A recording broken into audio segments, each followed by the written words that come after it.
શહેરમાં બિસ્માર રસ્તાના વિરોધમાં યુથ કોંગ્રેસ અને એનએસયુઆઈના કાર્યકર્તાઓએ આમરણાંત ઉપવાસ શરૂ કર્યા છે।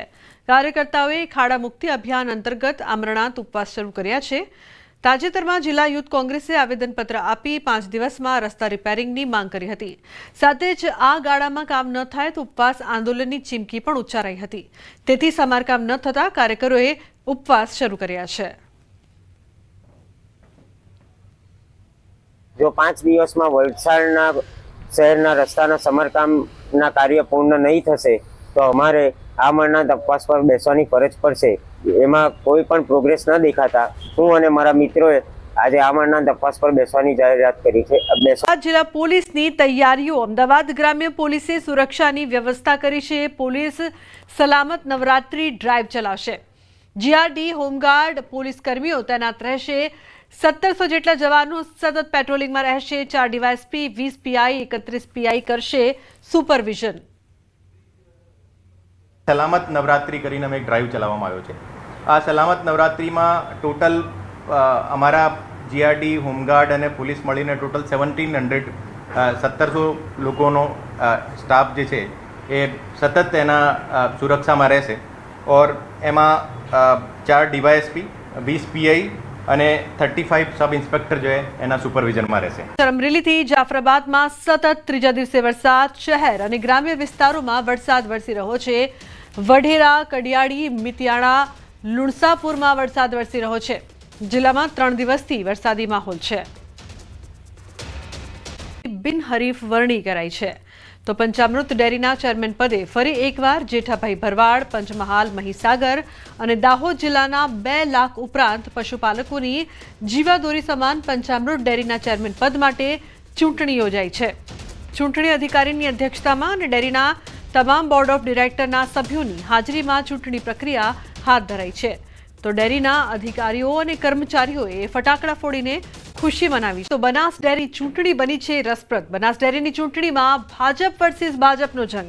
कांकरेजथी अणदाभाई पटेल वर्सेस बाबूभाई चौधरी तो दांतीवाड़ामां पीजे चौधरी वर्सेस विनोद भूतड़िया। पालनपुरमां हरिभाई चौधरी वर्सेस भरत चौधरी तो वडगाममां Dinesh Bhatod versus KP Chaudhary.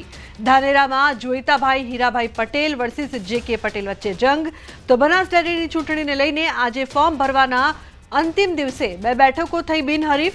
Radhanpur बैठकथी Banas डेरीना chairman Shankarbhai Chaudhary बिनहरीफ थया छे तो अमीरगढ़ बैठक उपरथी बनास डेरीना वाइस चेरमेन भावाभाई रबारी बिनहरीफ थया छे।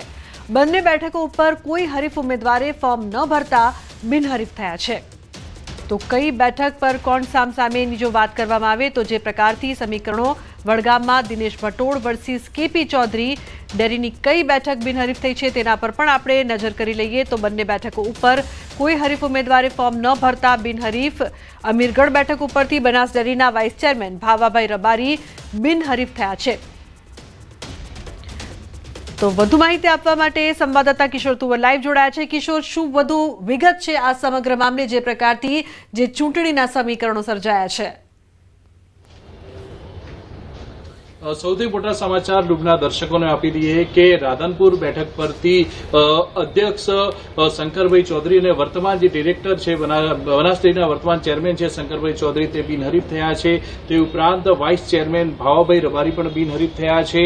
હવે ગણતરીની મિનિટોમાં જ સામે આવશે કે કેટલા જે ઉમેદવારો છે તે બિનહરીફ થઈ રહ્યા છે। મહત્વની વાત એ છે કે અત્યાર સુધી જે 16માંથી જે 5 બેઠકો છે આ 5 બેઠકો ઉપર ભાજપ સામે જ ભાજપ જોવા धानेराना वर्तमान डायरेक्टर जोईताभाई पटेल सामे धानेराना एक आगेवान जोईताभाई आकोलिया उम्मीदवारी नोंधावी छे। ते उपरांत जो बात करिए दांतीवाड़ानी तो दांतीवाड़ामां पण जे पीजे चौधरी वर्तमान डायरेक्टर छे तेमनी सामे पण विनोदभाई भूतड़िया करीने जे भाजपना आगेवान छे तेमने उम्मीदवारी नोंधावी छे। ते उपरांत जे पालनपुरना भरतभाई चौधरी वर्तमान डायरेक्टर छे तेमनी सामे भाजपना आगेवान अने पूर्व केंद्रीय मंत्री हरिभाई चौधरीए पण उम्मीदवारी नोंधावी छे।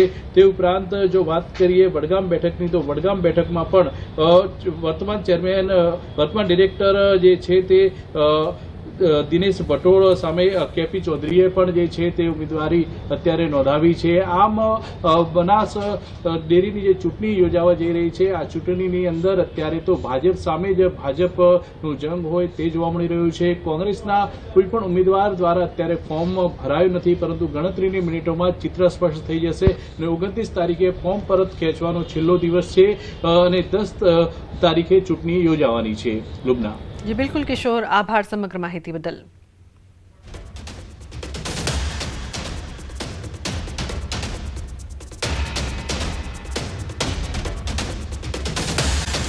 આજથી નવલા નોરતાનો પ્રારંભ થઈ ગયો છે. નવરાત્રીને લઈને શક્તિપીઠમાં સવારથી ભક્તોનો ધસારો જોવા મળી રહ્યો છે. અંબાજી, પાવાગઢ, ચોટીલા માતાના મઢ, ભદ્રકાળી માતાના મંદિરે ભક્તોની ભારે ભીડ જોવા મળી છે. ભક્તોએ માતાજીના દર્શન કરીને ધન્યતા અનુભવી છે. નવરાત્રીના પાવન પર્વે મંદિરોમાં વિશેષ શણગાર કરવામાં આવ્યો છે. મંદિરોમાં કડક સુરક્ષા વ્યવસ્થા ગોઠવવામાં આવી છે. તો દ્વારકા હાઈવે પર ફરી ચાલ્યું બુલડોઝર. બારડિયા અને ઓખામઢી નજીક દબાણ દૂર કરાયા. હાઈવે નજીક દબાણ દૂર કરવામાં આવ્યા છે. એસડીએમ ડીવાયએસપીની હાજરીમાં કરાઈ છે આ કાર્યવાહી.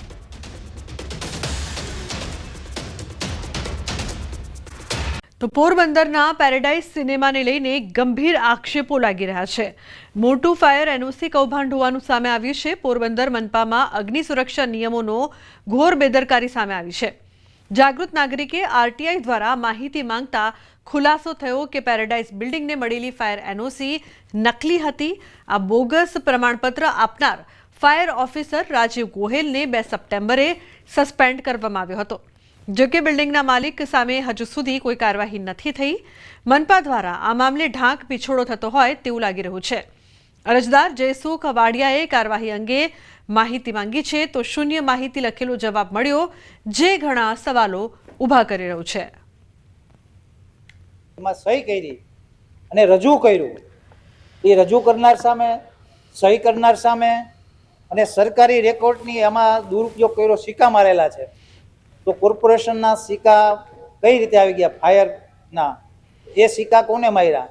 એ બધું જે અજાણી આરોપી પણ આમાં આવશે અને જેને રજૂ કર્યું હોય એ પણ આમાં આરોપી આવે. કે આજે પેરેડાઇઝ બિલ્ડિંગ જે છે, હોલ, બિઝનેસ હોલ તરીકે જે એને મંજૂરી તમે આપેલી છે, તેમની જે લગતી માહિતી જે છે, વાંધાઓ છે, તે વાંધાઓની અરજી મેં કરેલી. એ અરજીઓની અનુસંધાને શું જવાબ આવ્યા છે, શું વાંધા આવ્યા છે, એની પણ મને માહિતી આપો. અમને માહિતી અત્યારે જવાબ એક તો મોડો આપ્યો, 10 દિવસ મોડો, અને એ જવાબ પણ શૂન્ય આપ્યો. એટલે જે જવાબ છે એ આરટીઆઈના દાયરાની અંદર કોઈ પણ અધૂરી હોઈ શકે, ઓછી હોઈ શકે, પણ શૂન્ય માહિતી કેવી રીતે હોઈ શકે? એનો સંતોષકારક મને જવાબ આપવો જોઈએ. જે બોગસ ફાયર એનઓસી વિશે હતું, તો એના પછી આપણે બિલ્ડિંગ પરમિશન રદ કરી હતી અને પ્રાથમિક તબક્કે જે કર્મચારી સંડોવાયેલા જણાતા એમને હાલ આપણે સસ્પેન્ડ કરેલા છે અને આગળ વધુ તપાસ માટે ખાતાકીય તપાસની કાર્યવાહી કોર્પોરેશન દ્વારા પ્રાથમિક તબક્કામાં શરૂ કરેલી છે. ફાયર એનઓસી જે રજૂ થયું એ બોગસ હતું, પણ એમાં બીજા કોણ છે અને એની આજથી નવો જીએસટી દર છે તે લાગુ થવા જઈ રહ્યો છે. તેને લઈને સીએમ દ્વારા નિવેદન પણ આપવામાં આવ્યું છે. દેશમાં આજથી જીએસટી રિફોર્મની શરૂઆત થઈ રહી છે. રાજ્યના નાણામંત્રી કનુ દેસાઈનું પણ નિવેદન. જીએસટી કાઉન્સિલે સુધારા મંજૂર કર્યા. ખેડૂત, વેપારીઓ અને જનતાને તેનો ફાયદો થશે. તો રાજ્યના નાણામંત્રી કનુ દેસાઈ દ્વારા આ નિવેદન આપવામાં આવ્યું છે. જીએસટી કાઉન્સિલે સુધારા મંજૂર કર્યા છે, જેના કારણે ખેડૂતોને પણ ફાયદો થશે, વેપારીઓને પણ મોટા પ્રમાણમાં ફાયદો થશે અને સાથે સાથે જનતાને પણ તેનો ફાયદો થશે. તો દરેક જે ચીજવસ્તુઓ છે તેના પર તેની અસર થશે, તેની કિંમત પર તેની અસર થશે અને જનતાના બજેટને પણ તેની અસર થશે. કાઉન્સિલે આ બધા સુધારાઓ મંજૂર કર્યા અને એનો અમલ આજથી શરૂ થવા જઈ રહ્યો છે. ત્યારે સામાન્ય માણસોનો ઇન્સ્યોરન્સ પ્રીમિયમ હોય, હેલ્થ પ્રીમિયમ હોય કે ખેડૂતોના ટ્રેક્ટર હોય, ઓજારો હોય, તેમજ ખાદ્ય સામગ્રીની સામાન્ય વસ્તુ હોય, તે બધા ઉપર રેટ ઘટાડવામાં આવ્યા છે. ક્યાં બચત માટે, લોકોની બચત માટે, લોકોના પૈસા કેવી રીતે બચે એના માટે નેક્સ્ટ જનરેશન જીએસટી રિફોર્મ્સ કર્યું છે. એટલે બચત અવસર તરીકે આજથી શરૂ થાય છે આપણા ત્યાં આગળ કે દરેક જણને, દરેક વેપારી પોતે આ જીએસટીનો લાભ છે ગ્રાહક સુધી મોકલે એના માટેનો પણ આગ્રહ કર્યો છે.